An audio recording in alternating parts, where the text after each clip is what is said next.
Good morning, Bucknutters. Welcome to the Bucknuts Morning Five here on Friday, October 4th, 2024. I am Dave Biddle. I'll be joined by Jonah Booker in just a moment. Ton of stuff for Jay Book and I to get into. Obviously, Ohio State, Iowa predictions. What do we think of Caleb Johnson, the outstanding running back from Iowa, poking the bear, giving Ohio State extra motivation? Very interesting there. So we got a bunch of stuff to get into on today's show. We'll take your questions as well. Before we do that, I want to let you guys know about our friends at Manscaped. All right, guys, it's the best time of the year. Football is back. We're talking NFL Sundays, college football Saturdays, and that glorious grind of fantasy football lineups. Hope you guys had Kirk Cousins in your lineup last night. Jeez. This is where your inner GM comes alive, setting the perfect fantasy roster, screaming at your TV, and making the last-minute waiver moves. Either make you a hero or the guy everyone ridicules in the group chat. But listen, while you're over here making sure your fantasy team is dialed in, don't let your personal grooming become the guy that gets left on the bench. Let's be honest, nobody wants to fumble their grooming routine. That's where Manscaped comes in. Bam. Guys, you can get 20% off plus free shipping with the code Bucknuts at manscaped.com. 20% off plus free shipping with the code Bucknuts at manscaped.com. Stay on top of your grooming game and be ready for anything the season throws your way. All right, let's bring in the one and only Jonah Booker. Good to see you on a Friday as always, my friend. Welcome in. Hey, happy Friday, Dave. Big game tomorrow. Let's just cut to the chase here. All right, I got mine written down. Don't even look. You get your prediction. Ohio State, Iowa. It started, the point spread was 23, and it ticked down to 21.5 before I even did the story for the site. Then it was down to like 20, 19. Now it's down to 18.5. The over-under is 45.5. Iowa's gone over the point total in all four of their games with their opponent, which is crazy when you think about last year. All right, what's your final score prediction? I have it. Ohio State 31, Iowa 13. We're almost dead on. I have 31-10. You know what the ironic thing? I had 31-10 all last night, and then this morning I was like, you know what? They might be able to squeak a defense, get a backdoor field goal or something against this defense, considering they started a little slow these last several games. But man, right there. As usual, we're right there. We're right there. 31-10, you have 31-13. Hey, so we both have the under. We both have, well, you do not have Ohio State covering. You have Iowa barely covering. So, yeah. What did you make of Caleb Johnson? He's an outstanding back. He's from Ohio. He's from Hamilton. It's easy when Ohio State never offers you a scholarship to say you never wanted to go to Ohio State. I wonder if Ohio State showed him love, if he might have felt differently. But, man, right. You don't want to poke the bear. This is a talented defense. They didn't need extra motivation. He just gave it to him. I love when players talk, Dave. I absolutely love when opposing opponents give this Ohio State team any type of rallying cry to put a little extra gas in the tank. I think he's an outstanding running back. I think he's second in the NCAA in rushing here. He's up to about 685 yards on the season. So he's a heck of a good back. Jack Sawyer said we're very aware of his words. Obviously, he feels some type of way not being offered by Ohio State coming out of high school. But yeah, Dave, it's going to be one of those situations, and we can break it down a little further. I'm curious to know how Jim Knowles is going to slow down this Iowa rushing attack, because what have we seen over the last several weeks? We've watched the corners playing about 10 to 12 yards off on cushions. We've seen the safeties, especially Caleb Downs, a lot this season, playing about 25, and they're even times 30 yards off the football. When you have an Iowa team who struggles to throw the football, very similar to Michigan, do you play your DBs back that far? That's what I'm curious to see. I know the media asked Jim Knowles this week about the soft cushions and kind of that bend but don't break type of defense. Jim Knowles defended it and said, hey, we do that to eliminate the big plays, the explosive plays. My pushback on that is you got 4 NFL defensive backs starting for you right now. All the starters will be drafted. At what point do you get a little more aggressive and say, hey, I trust my NFL talent to lock down these guys? when you see the Iowa offense, which is pretty putrid, they're better than what they were last year. I'll give them that type of credit. Right.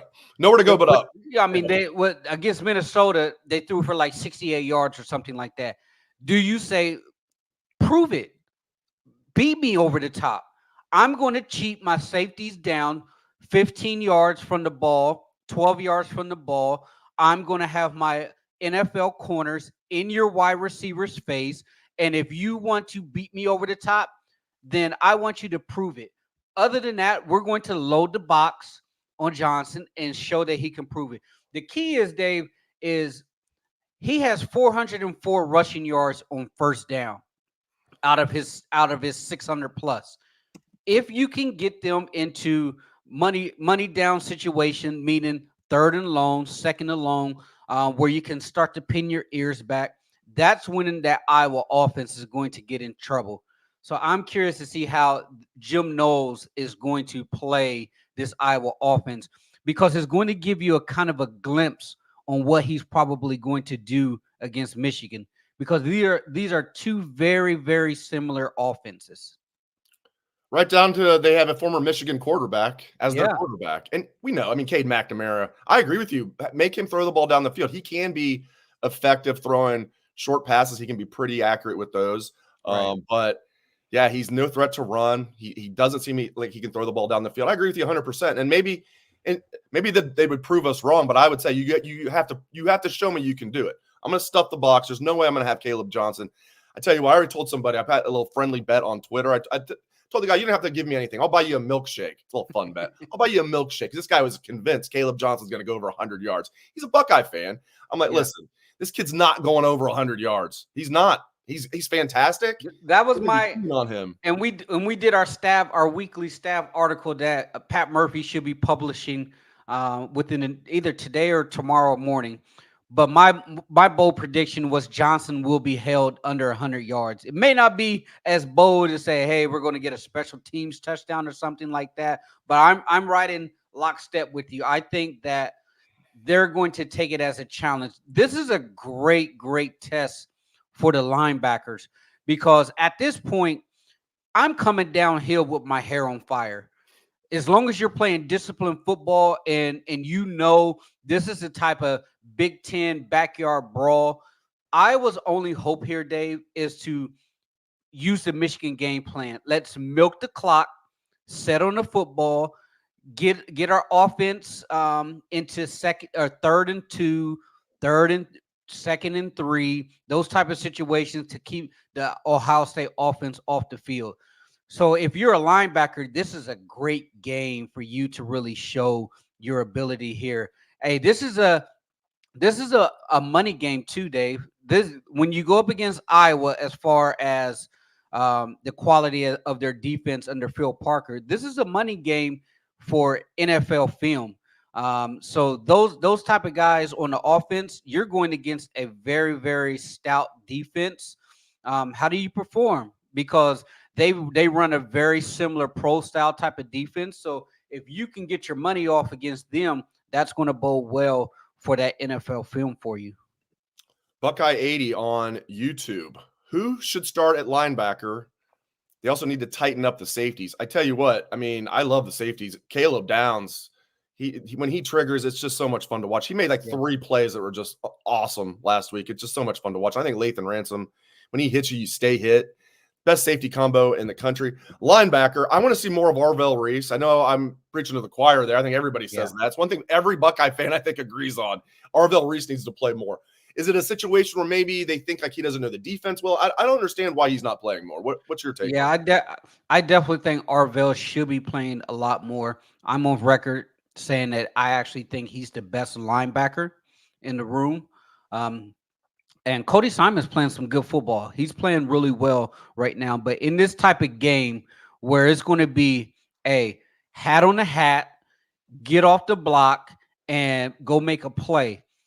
Big Ten, old school style of type of game where you're going to come out in 21 personnel. You're going to have two tight ends, 1 running back, maybe even a fullback in certain situations. You're going to need a 6'4", 235 linebacker who's going to be able to come downhill and knock somebody on their butt, and that's what you're going to get from Arvell Reese. But the safeties, I want to ask you this. Yep. Jim Knowles said they activated Caleb Downs last week. What do you think? What do you think that actually meant? Because they didn't want to like show too much. They would just wanted to have him be back there and be kind of a center fielder those first 3 games because they knew that they could. Really, they probably could have against Michigan State, although Michigan State's better than I think anybody expected. And if not for that 4th down stop and those fumbles, that could have been like a good close game. But I think they knew J-Book. They could have run out their 3rd team and beaten those 3 teams. Marshall gave them a little bit of a tight test in the first half, but geez, Akron's no good at all. Your Bobcats are okay this year. Ohio Bobcats, they're okay. They're okay. Akron went down there and Ohio blew them out. Like, yeah. I thought that might be a close game. So Akron's terrible. Western Michigan's terrible. Marshall's okay. I think that's probably why they activated him last week because they didn't need to activate him the previous week. I don't know. I definitely want to see him more active. No pun intended. I definitely want to see him around the ball a lot more. I think having him 30 yards deep back there does a disservice to his game. Once Caleb Downs is around the football, that's when the special talent really excels. But Lathan Ransom, how about the peanut punch from him, man? Yes. I mean, that peanut punch of his is lethal. It is. It is. And like, yeah, Knowles says he's been around guys that can do that, but like some guys just have a knack for it. He said he's never, maybe it was Coach Day talking about it. One of the two on Tuesday. Maybe it was Coach Day now that I think about it. Some guys just are special at it. And he says he's never maybe seen anybody better than Lathan at it. Yeah, it's like perfect timing. It is. And if people don't know what the peanut punch is, I think it references Peanut Tillman from the Chicago Bears, cornerback from back in the days, who was an absolute beast when it comes to punching out the football. And basically, instead of stripping it, his timing was so perfect that if he saw the ball carrier with the ball on the wrong side, because typically how they teach you is if you're carrying the football, you always want the football on the outside arm.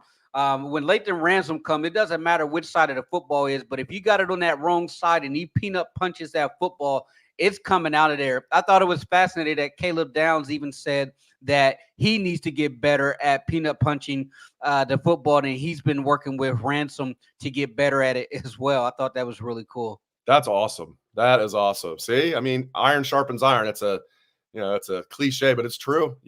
Caleb Downs is playing great, but he's seeing something the 5th-year seniors doing. He's like, I want to add that to my toolbox. Absolutely great. Winning is contagious, my friends. All right, let's get some more of your comments and questions here. I have a few more starred. Let's hear from Mika. Yeah, Mika wants more press coverage, more Reese, more Gabe Powers, more Hancock too, please. I'm with you. And I will give, and J-Book touched on this, I will give Knowles credit. Like, he did say, yeah, we need to do more press coverage. I think they just kind of wanted to and they did a little bit more as the game went on against Michigan State, and they adjusted. But yeah, Knowles did say that they probably not this week, but definitely next week against Oregon. They're definitely not showing that much. But yeah, we've talked about this. We want to see more Reese, Arvell Reese. Gabe Powers flashes when he's in there. Right now, he's like the number 5 linebacker as far as getting like snaps, but he looks good to me too. Your thoughts on what Mika has to say? I totally agree. The part that drove me absolutely crazy, and was the Michigan State game. You're inside the 20-yard line. You're sitting 12 yards cushion. Theoretically, football IQ would say, all right, they have a short field to go. So what do I have? I have the back of the end zone to help me out. So what does that mean? So that means that if I'm sitting 12 yards deep, Michigan State did the right thing. Check to a quick screen. That's just free yardage right there. When you're that deep into the red zone there, you have to be able to get up in their face, because anything over the top, what are you going to do? A deep fade? No. If your wide receiver is lined up at the numbers on the hashes, they can only do one or two things. They can either go a fade route, or they can run a wide receiver screen, or they can run a quick slant. He's not going to do an out route to the Gatorade, so don't give up inside release. And if you're playing down in the goal line, red zone area, you don't have to give a 12-yard cushion, because there's not going to be an explosive play. Get up in his face to be able to eliminate anything quick. But other than that, I mean, I mentioned it, Dave, on Saturday night. Jim knows these first 4 games, the defense kind of reminds me of a Jim Heacock back in the day's defense. A bend but don't break. Very solid. It's not necessarily uber aggressive in your face like we thought that maybe we would probably have this year.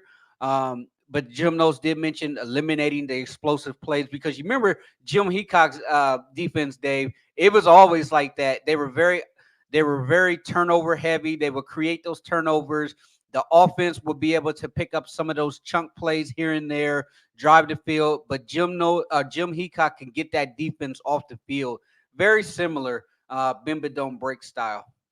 I want to get to this. We did touch on this, but Steven, we touched on this at the top of the show. So if anybody missed it, we'll touch on this again. Steven on YouTube, what are your thoughts on the Iowa running back from Ohio barking about how he never wanted to come to Ohio State? Yeah, I mean, I think he probably wouldn't have said that if Ohio State showed him love. Ohio State never offered him.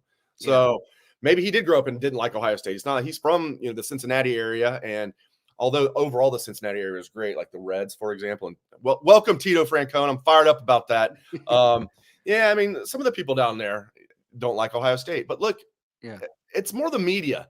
And there are people that don't like Ohio State, but check the TV ratings down there. There's tons of Ohio State fans down there. Ohio State football, if it's opposite a Cincinnati football game, Ohio State's ratings in Cincinnati will dwarf Cincinnati Bearcats ratings. Anyway, I think that kid's full of crap, and he just is mad that Ohio State never offered him. That's my take. I will say this, Dave, and this is my theory. He's a heck of a football player, and people are going to look back and say, well, why didn't the Buckeyes recruit him? Okay. In the new era, this type of kid could easily be a Buckeye. And here's the reason why. Once the scholarship limit goes up to 105, okay, you're adding another 20 more players. Those fringe Ohio kids, those kids could be Buckeyes to stay in state. And if you get those type of kids, they're more likely to stick around the program, not be so gun-ho about NIL, and be ready to be developed. When you look at Georgia, you look at Alabama, you look at Florida, they're going to be getting the same extra 20 scholarships as well. So they're probably going to be keeping a lot of their in-state players. You're not going to be able to go nationally and say, hey, I'm going nationally to get 20 more blue chip recruits. You're going to have to be able to start tapping into that next wave of Ohio talent, like the Lachey tight end from Iowa. He should be a Buckeye in this next era that we're coming upon. That's the type of kid that will get an Ohio State offer. When you look at the offensive line for the 2026 class, okay, we've talked ad nauseum about the struggles at offensive line recruiting. You got some very, very good high-end caliber guys in the state of Ohio 2026. Every single one of those kids should be Buckeyes. Okay. They may have been on the fence in years past.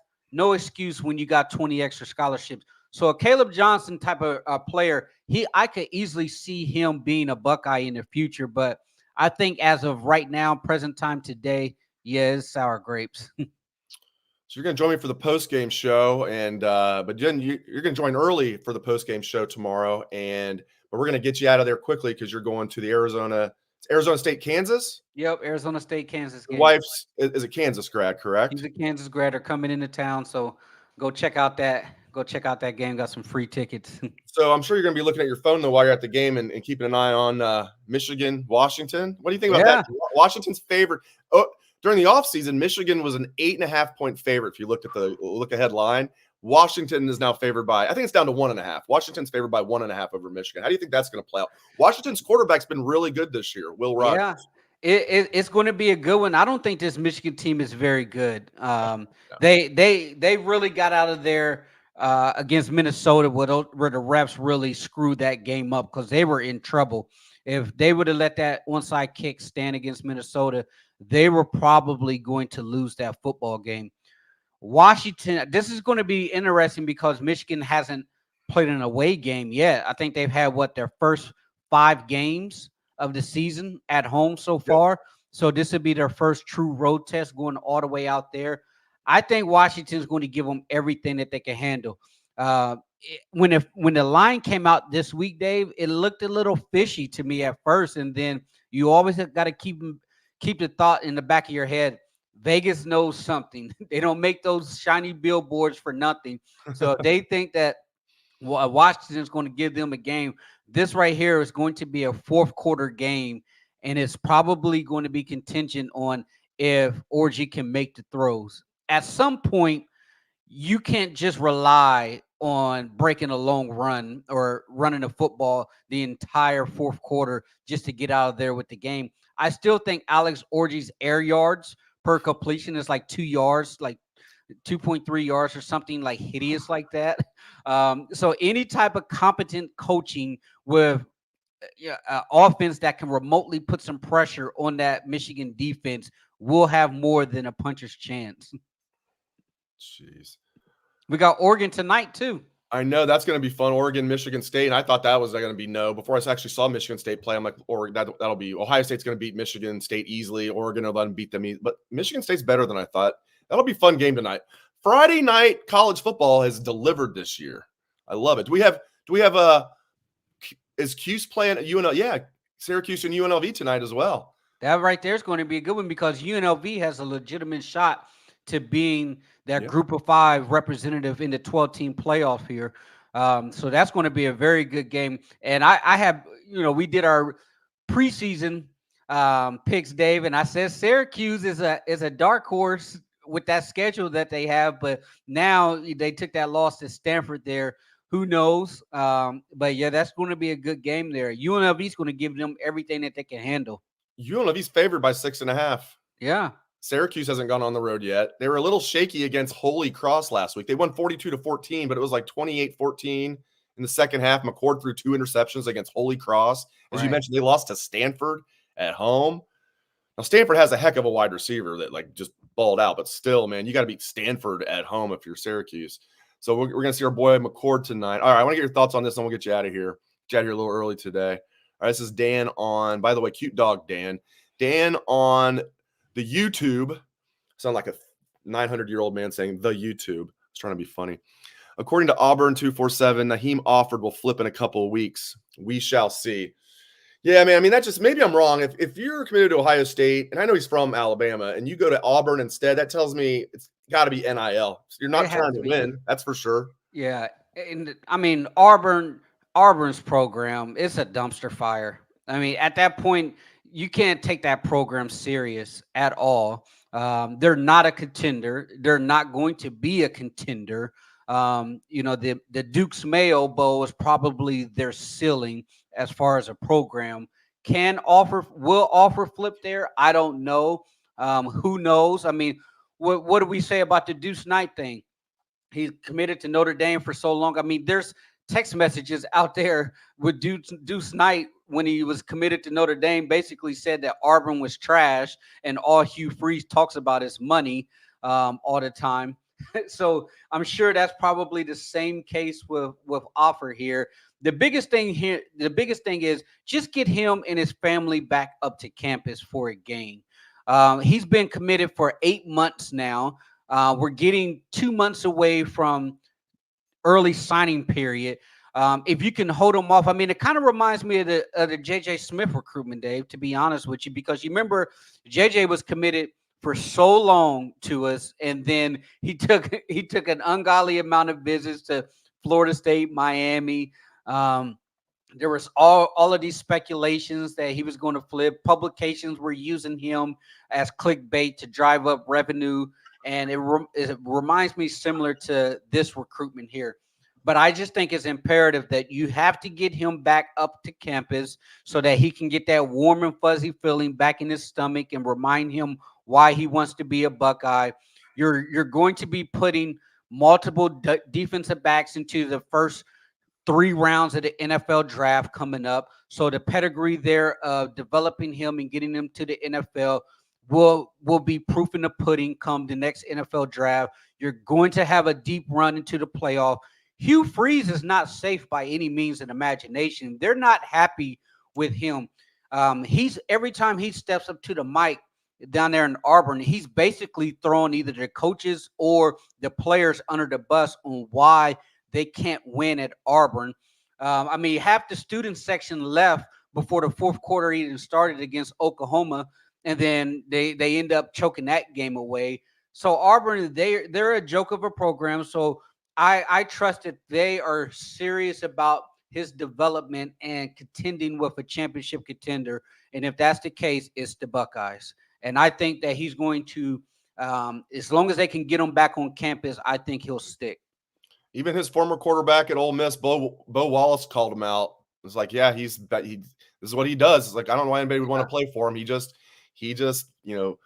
drives the bus over, backs the bus over every one of his players. Yeah, Hugh Freeze, not a good guy. And you know what? And you can tell the difference. What did Jim Knowles say? If a player on the defense makes a bad play, that's on me. Blame me because I didn't get them prepared right and I didn't do my job as a coach. That's a coach taking an accountability for his players and say, hey, I'll step up. I'll shield those guys. I'll take all of the bullets. Where you got Hugh Freeze wants to blame everybody and their mama for why Auburn is not an actual contender, and they're fighting like heck just to even make a bowl game. Well said. J-Book is going to join me for What We Learned Live. He's going to be our first guest right after the show. Maybe, 5 minutes or so after the final gun. We're going to hear from J-Book tomorrow on What We Learned Live. I appreciate it, my friend. All right. Talk to you tomorrow, Dave. Talk to you tomorrow. There he goes. Jonah Booker, the one and only, the fan favorite. If you guys have any final questions, post them, and I'll get to them in a moment. I'm going to let you guys know about our friends at Joy Mode. I think I speak for most men when I say we want to have better sex. And for the sake of our partner, we may need to have better sex. The issue is that over-the-counter pills contain unregulated chemicals, suggest unsafe doses, and include the risk of several other health problems. That's why we partnered with our friends at Joy Mode. Whether you're looking to spice up your intimate moments or increase your confidence in the bedroom, Joy Mode makes all-natural and science-backed supplements dedicated to helping men perform better across their core functions. Here are the game changers. All ingredients have been assessed in peer-reviewed journals. All ingredients have been studied and researched in humans. Go to tryjoymode.com/bucknuts and get 20% off with code Bucknuts at checkout. That's 20% off and free shipping with the code Bucknuts at tryjoymode.com/bucknuts. Great sex solved naturally. Let's get to some of your questions here if we have any. If not, we will this is possibly true. We have It's Just Me Tim. Sorry, I don't have my reading glasses on. Sometimes it's hard to read. It's Just Me Tim 79. All one word. Sometimes it's a little tough to decipher. It's Just Me Tim 79 says, probably didn't offer Caleb Johnson because he didn't fit the character trait. Maybe. Who knows? Or maybe that was just another bad job by Tony Offord. I couldn't help it on Wednesday after practice when one of the reporters asked Coach Day about running backs and how they're blocking better. Coach Day talked about the running backs and how they're blocking better and gave an answer. Then I asked a follow-up, even though it wasn't my question. I was like, how much of that is Carlos Loughlin's influence? I said, not to disparage the previous running backs coach. I called him the previous running backs coach. I didn't even say his name. But seriously, we were used to Ohio State's running backs blocking well before Tony Offord got there. While he was there, did we ever say, wow, the running backs are just blocking great? He leaves, Loughlin's here, and it's not like it's Quinshon doing it. Quinshon's solid. It's Travion. Where was that the last 3 years when Tony Offord was here? You're just seeing, it was bad timing when Tony Offord left, and it pissed Ryan Day off, and it would have pissed any of you off, and it would have pissed me off.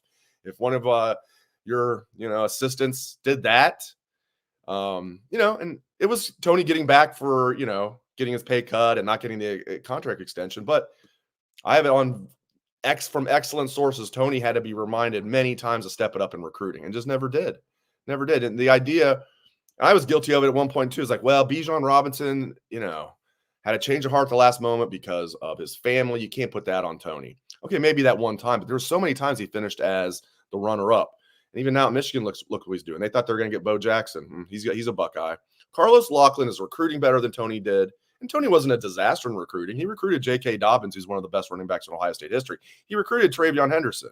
He did not recruit Quinshon Judkins. Ryan Day was the point person on Quinshon Judkins' transfer. Ryan Day was. But again, you're seeing just better the blocking. That's Travion going from maybe, I don't know, I don't think he was a liability in pass pro. Travion going from whatever he was in pass pro to an absolute, almost like Zeke Elliott. And I don't say that lightly because Zeke's the best blocking running back I've seen. I'm not saying he's that level, but he knocked a couple guys on their ass last week. And the one time he didn't knock a guy on their ass, he still stoned them and gave Will Howard plenty of time to make a big play down the field. So Emeka also knocked a guy on his butt. So that's fun to see. I know he's a wide receiver, but my point is Carlos Lachlan, we're seeing already, he's an upgrade over Tony Alford, a.k.a. the previous running backs coach. I've said, okay, the Oracle say that's a pretty big rant on Tony Alford. Okay. Do you disagree with anything I just said? Do you disagree with anything I just said during my long rant about Tony Alford? One thing, post it. And save that same energy for Coach Fry. Okay. I've talked a lot about Coach Fry, about how, like, I think he needs to step it up. He's the weak link. They had to bring Tim Drevno in to kind of hold his hand. I don't think he's doing a good job recruiting. Still waiting. Did you disagree with anything that I said about Tony Alford during my long rant? The Oracle. Jeez. All right. I'm going to close the show there. Unless the Oracle can find one thing he disagreed with, which he can't. Appreciate you guys. Join me for What We Learn live after the show tomorrow, immediately after the show. We will not have Tony Alford on. We might have Carlos Lachlan. We'll definitely have Jay Book. We'll definitely have Bill Kurlick, Patrick Murphy, and Steve Hellwagon, and yours truly. Thanks to Jay Book. Thanks to all of you. I appreciate it very much. Even you, Oracle. Just joking with you. Hope everyone has a great day, great weekend. Enjoy the game tomorrow, Bucknutters.